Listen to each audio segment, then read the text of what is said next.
Nurah Speaks is a weekly podcast that tugs at the soul and consciousness of the Black community. With show topics such as youth empowerment, education, women's impact, and civic engagement, Nurah Speaks challenges the listener to not only join the movement, but be the movement. On the show, you'll learn from insightful guests who have demonstrated capacity in these fields and more, and I'm your host, Nurah Muhammad. Welcome to the show.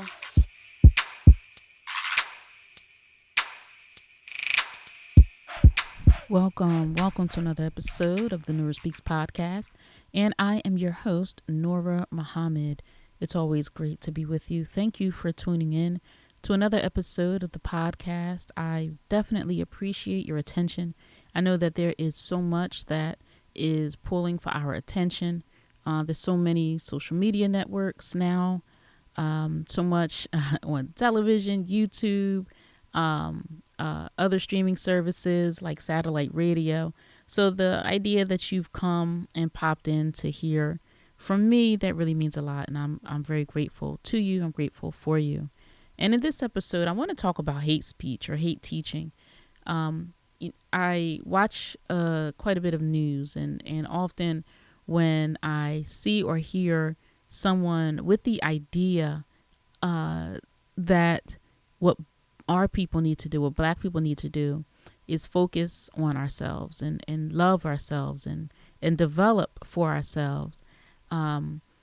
Often that person that is espousing something like that, that's urging our people to work towards a better, a more solidified unity, that the word hate teaching or hate speech somehow comes into the equation. And I think it's unfair. I think it's a quite easy way to try to disqualify somebody, because if we can label somebody as using hate speech, or if we can label somebody as a hate teacher, then, we can disqualify them and make that person unfit or unsuitable for anyone to listen to. And because people don't want to associate themselves with somebody that has been deemed teaching hate, right? That's it's ugly term, it's an ugly phrase, and many of us want to stay in the good graces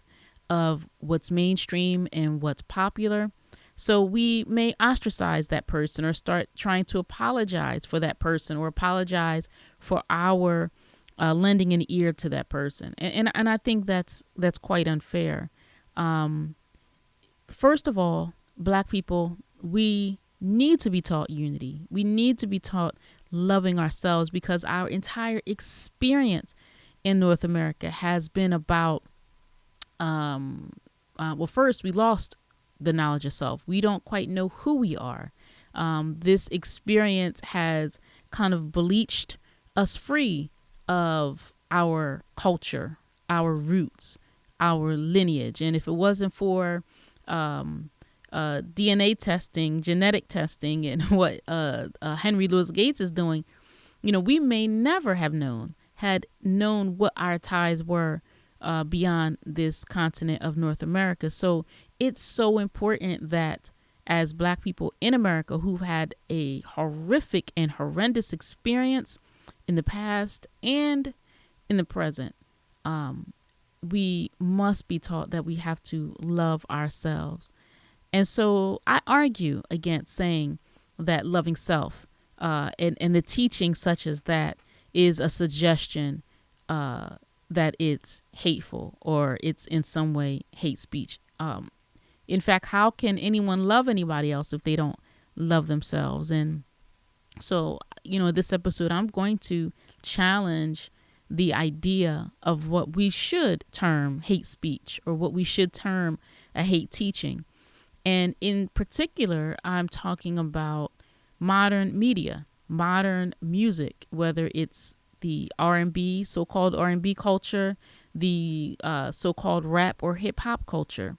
When we listen and study the lyrics of the songs that are being played over the airwaves and downloaded and listened to and streamed, that might be something that we should consider hate speech, right? I mean, it's like modern music that is urban or for black people.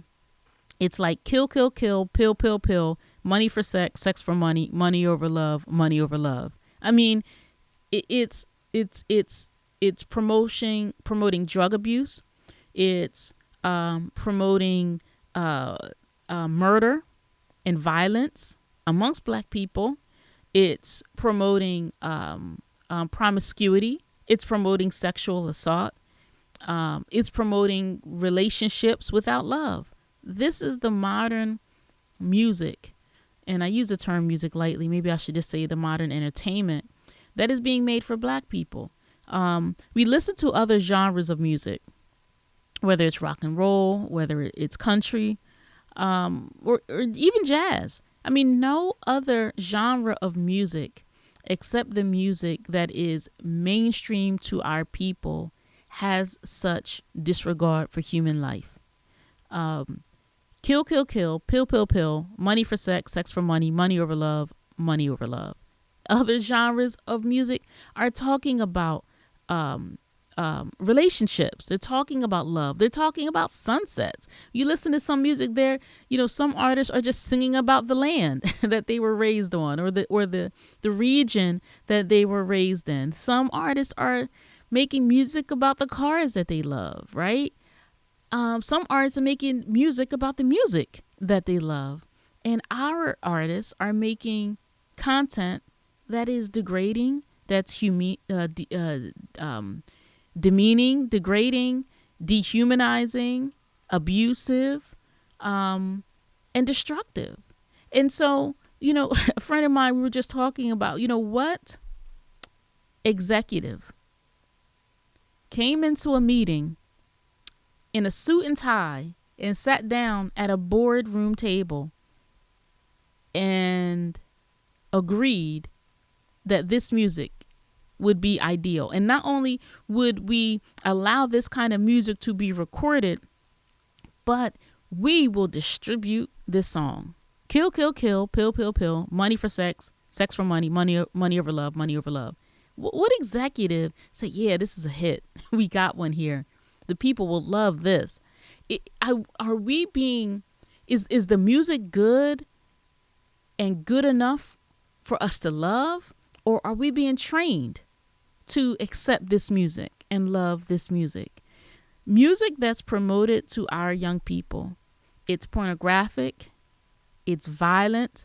I know some people say the music is misogynistic, which promotes hatred of women. And I would say also that this music promotes hatred of men. We listen to some of the female artists.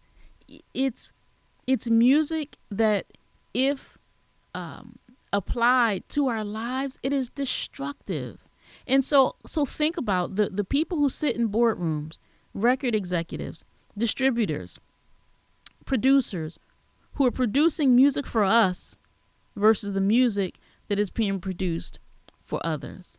I mean, there's a clear agenda here. And the idea that we don't recognize the agenda, don't know that there's an agenda, shows that we are so far behind.